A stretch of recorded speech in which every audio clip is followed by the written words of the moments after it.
Have you ever thought about how nothing truly stands alone? We're all interconnected.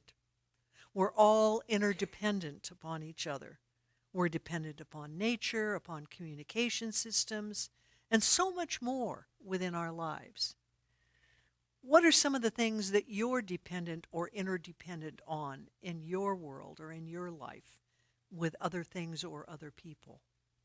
What are some of those things? Oxygen, thank you. Food, water,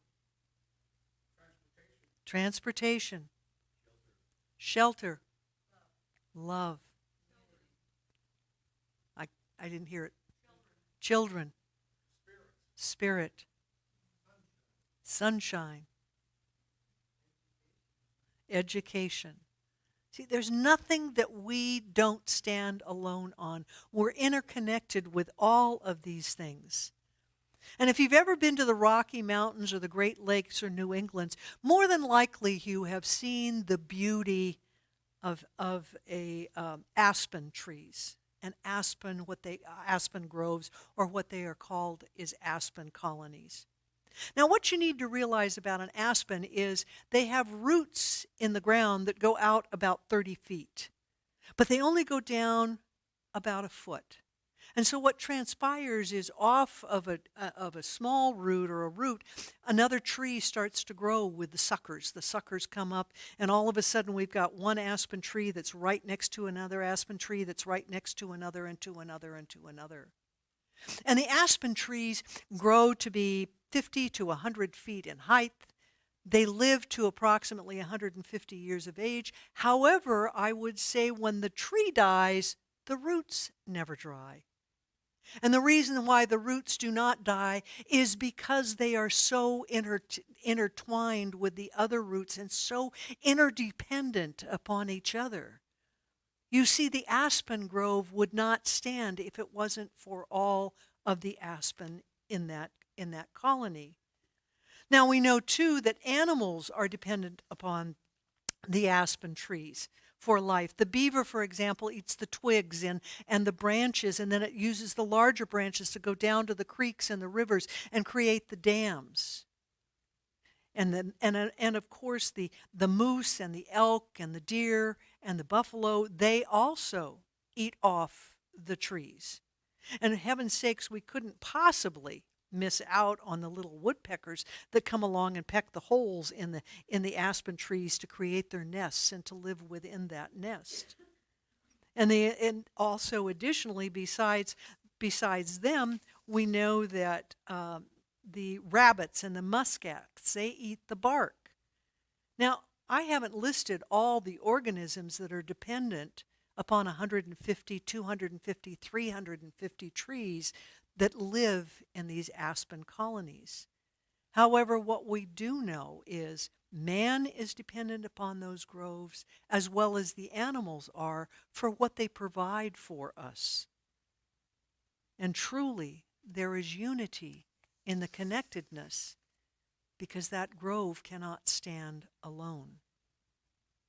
In December of 2012 in Spain, Kenyan runner Abel Mute was only a few meters from the finish line of a marathon. And as he approached the end of the race, he was looking at it and he stopped dead with a couple of meters to go. He noticed all these signs around him in Spanish, and yet he couldn't understand the Spanish. That was not his native language. And so he just stopped there, stunned. He thought he had completed the race. And coming around the corner, a Spaniard by the name of Ivan Fernandez, no relation to Kathy, was coming behind him and was going to be in second place. And he saw what was happening to Matui. And he started to yell at him over and over again. And of course he was yelling in Spanish, and Matui couldn't understand him. And so as he approached Matui, he grabbed him and literally put him in front of him and pushed him over the finish line because he was ahead of Ivan. Now a reporter went to Ivan and said, "What did you do this for? Are you nuts?" And Ivan replied, I have a dream. And that dream is that someday we will have a community. And in that community where we will push each other to win and to succeed and to help each other. Note the word community that he used. And the reporter insisted, but why did you let the Kenyan win? And Ivan looked at him and he said, I didn't let the Kenyan win. The race was his. He already had it. Now the reporter wouldn't let up on this, and he again asked, but you could have won. Ivan looked at him and replied, but what would be the merit of my victory? What would be the honor in the win and in the medal? And for heaven's sakes, what would my mother think? Not only did Fernandez show the values by pushing Matui, he also gave an example how none of us are truly stand alone. Our Science of Mind text, as well as many of the writings of Dr. Ernest Holmes, our founder, expresses unity and oneness. I'd like to share just a few examples from our textbook today. There is one, not two. Never forget that. Anywhere in the universe, just one. That one life is the substance of everything. It is the one in unity but multiple in manifestation. It is one substance from which an infinite variety of different things come, but every one of those things is made out of one thing. Second quote. We recognize unity and not duality. There is but one common mind and one mind common to everybody. Third quote. Unity is the basis of all there is. There is but one God, but one mind, but one spirit, but one power. Ernest is making the point that we are united with each other. We cannot stand alone. Regardless of our beliefs, our race, our income, our nationality, our religion, we are united. We are all one, even though there are those that may want nothing to do with us because of our beliefs. 1 Corinthians 12 through 17 states, for as the body is one and has many members, and all the members of the body, even though many, are one body. The body is not one member, but many. For if the foot should say, because I am not the hand, I am not a part of the body, is it therefore not a member of the body? And if the ear should say, because I am not the ear, I am not a part of the body, is it therefore not a member of the body? And if the whole body were eyes, where would the hearing be? And if the whole were hearing, where would the smell be? Interesting how this was written almost 2,000 years ago, and yet it's stressing how our body works in unity, just as we must understand our unity with others. We are interdependent, just like the aspen trees that live in the colonies throughout the United States. To look at ourselves as separate entities is to live in duality. We need only look at the dividedness within our country right now. If that doesn't scare you, I don't know what will. We're divided by our beliefs, our fears about immigration, religion, and pro-life versus a woman's right to choose. What books should our children read? How should American history be taught? Further separates us. Guns and politics keep us living in fear and divide us even further. Our democracy has survived 246 years, but it's showing the strain of duality. The United States of America is currently the oldest democracy in existence. However, historians tell us and suggest that the Native American Six Nations Confederacy of the Iroquois, which traces its consensus-based government tradition across 8 centuries, is actually the oldest living democracy in the world. How much longer will our country survive if we cannot come together in oneness? It would appear that our inability, or should I say our refusal, to understand and listen to each other keeps getting in our way of coming together as united people. Earlier this summer, my college roommate and I were catching up as we do every couple of months. She lives in Connecticut, I live in California.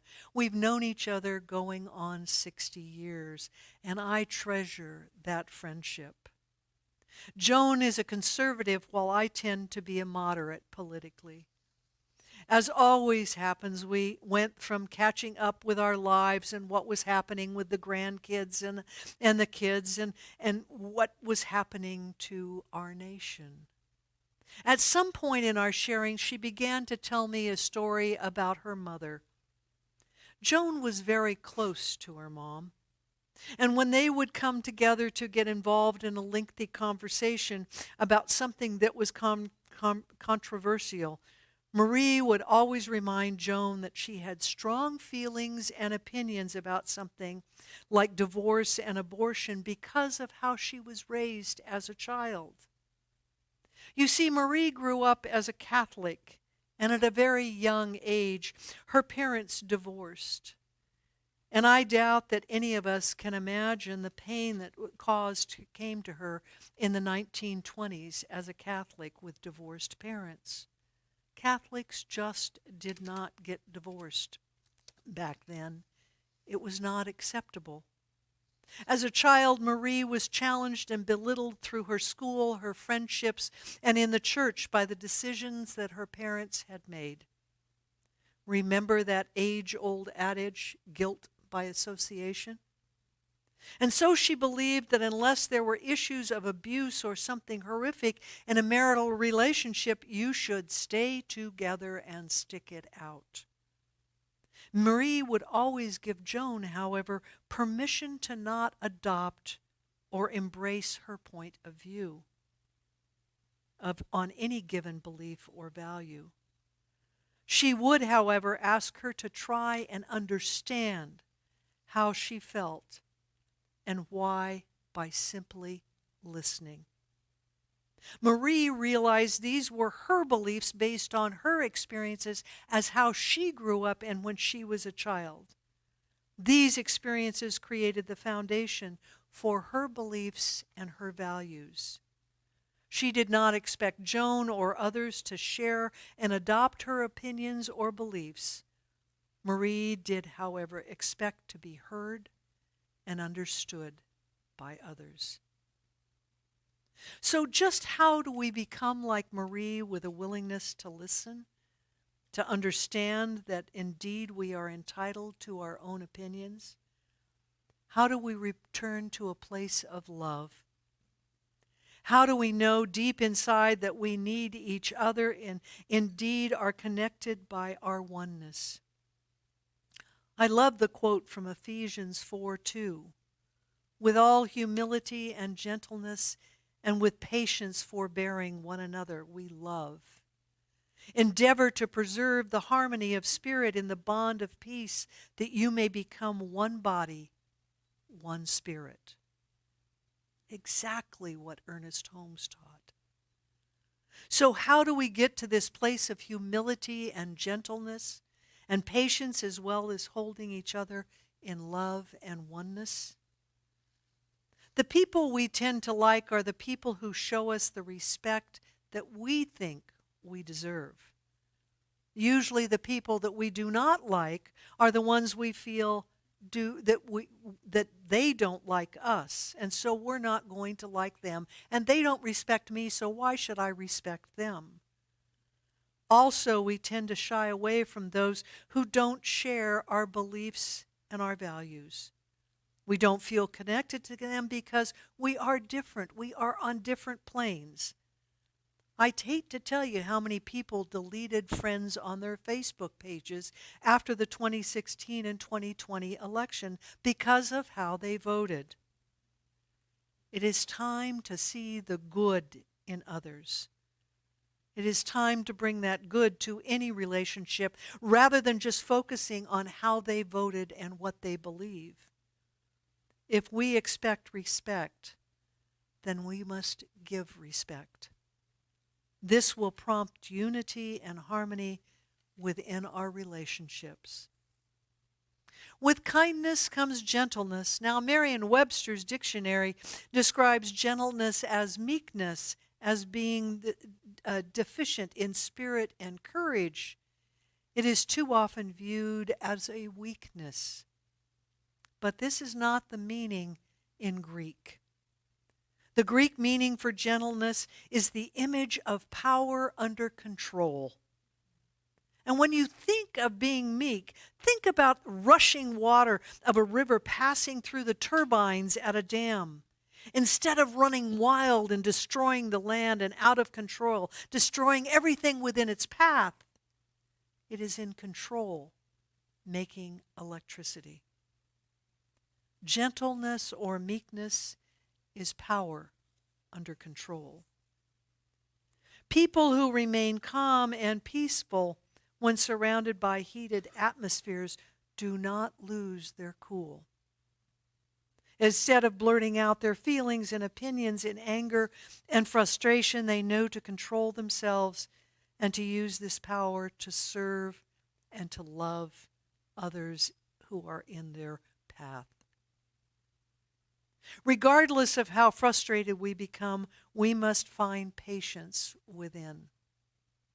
For unity and love and respect to develop, we need to be patient with one another. Joyce Myers once said, "Patience is not simply the ability to wait, it's how we behave while we wait." How do we wait? How do we listen? Is your brain busy trying to construct how you're going to respond to somebody else because of your argument going on? Or are you genuinely listening? Listening requires us to be patient. Only then will we truly hear what the other person has to share. It is through listening that we learn. In order to connect, we must let go of our assumed judgments of others. Oh, those judgments that get in our way. In the book, The Light We Give, by author Simran Singh, he shares the story of an experience he had while flying from New York City to Detroit. Simran is a Sikh. He wears a turban, has a beard, his skin is dark. And so all of a sudden, this man came up into his aisle and stopped at his seat and realized that he was going to have to sit next to him. Now, this was an older white man, and he kind of gave a big sigh when he realized where he was seated and who he was going to sit by. The man opened up the top and he jammed his suitcase into the top, crumpling up Simran's suit bag, and then proceeded to sit down in his seat. Simran got up and he took his suitcase, or took his suit bag out, put it someplace else, flattened it out so that it wouldn't be crinkled for his meeting after his arrival in Detroit. And as he sat down, he noticed that the elderly man was watching a right-wing channel on his little iPod or iPad. And every time it showed an image of a refugee in a detention center, he'd shake his head ferociously. Samran was uncomfortable, to say the least. And his discomfort continued to increase. And he began to wonder, am I really going to be safe on this flight? What was this man thinking about him? Was he going to confront him on the flight? And so Samran decided that the best thing that he could do would be to strike up a conversation with the guy. And so he looked at him and he said, "Where are you headed?" "Back to Detroit," came the response. "Work or home?"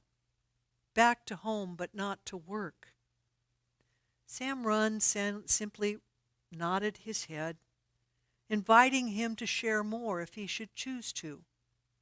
And lo and behold, he accepted.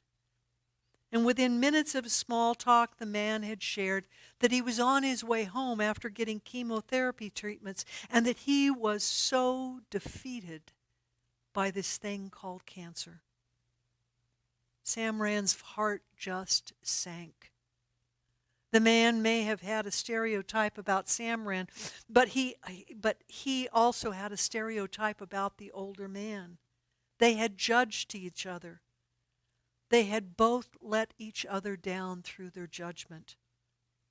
They spent the next few hours sharing deep conversations that reflected on life and death. They shared what they believed and how they wanted to live and how they wanted to die. Bit by bit, a sick, frightened white man and a bearded, turbaned-wearing Sikh had forged a connection. Sam Rand never knew if their conversation ever changed the man's opinion of other races or religions or immigrants. What he did know, however, was that in their effort to find common ground, they found a connection, a unity that in those few hours they were one. Nothing stands alone. We are all dependent upon each other for our existence, just like the aspen tree are dependent upon each other. We can live in unity and love through our willingness to be kind, to listen with patience and with a gentleness by releasing our judgments of each other. Or we can continue to think that there is an us versus them, or a right and wrong way to believe that will continue to divide us over and over again. In India, in an old fable or tale, as people were watching for the first time the sun setting, then it became narrower and narrower on the horizon. The light on earth slowly diminished, and soon darkness came to the earth. People initially became very afraid. What if the sun never came up again? They were completely afraid because there was darkness. What if the darkness was permanent? Fears continued to rise as the people questioned what would happen to them if there was no sun. What would happen to their homes? What would happen to their fields? Far across the land in a small little hut, a little lantern lifted its wick up. It said, "I challenge the darkness. In my small corner, I will not let the darkness settle around me." And soon other little lanterns joined in and lifted their wicks to the darkness. And the people watched in amazement as the little lanterns began to illuminate the world. Their efforts prevented the darkness from taking over. Now the lanterns did not seek to end the darkness. They were humble enough to realize that they were not capable of doing that, and it wouldn't be a reasonable objective.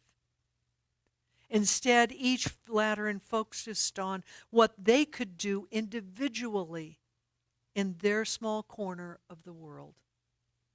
And by doing their part, each lantern came together in unity as a tiny light inspired by another and another and another to light the world. They each modeled a way forward in life.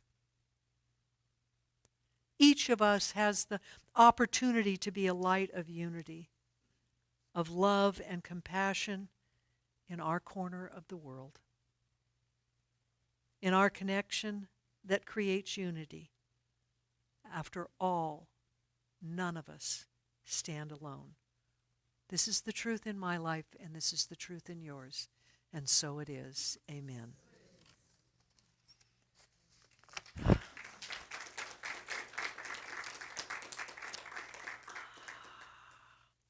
More special